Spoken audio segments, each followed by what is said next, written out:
In the neat, lamplit living room, Gloria's book club gathered every Wednesday, the hum of their chatter blending with the soft clink of teacups.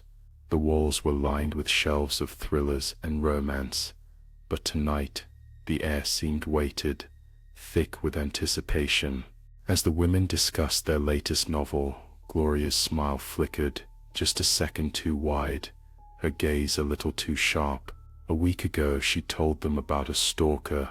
At first, it was a joke, a rumor for suspense, to spice up dull meetings. She described him in chilling detail, the shadowy shape behind her fence, the creak of her mailbox at midnight, footprints pressed into her flower beds. Her friends Susan, Denise, Marie, and Kate had laughed nervously, glancing towards the darkening windows. Tonight, the talk was about the stalker again. Gloria whispered stories of scratched messages on her garage door, of phone calls with ragged breathing. The club consoled her, suggested she call the police, but their sympathy could only go so far. Frustration seeped into their voices. Gloria excused herself and slipped into the kitchen, the conversation left trailing behind her. She remembered what her husband had said.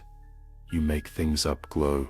You always have." She opened the drawer where the heavy cast iron skillet waited, the one she rarely used for cooking. Her heart thundered, every beat pulling her further into shadow. She remembered the thrill of watching, the cool calculation, the righteous sense that they deserved it, the way they doubted, the way they whispered, and worst of all, the pity in their eyes. Each was easy in turn. Susan first, closest to the door, neck bent over her phone. Denise stood up, alarmed, but Gloria was stronger than she looked. Marie screamed and tried to run, but the thick rug tangled her feet. Only Kate made it out the back patio, clutching Gloria's arm, until her nails drew blood.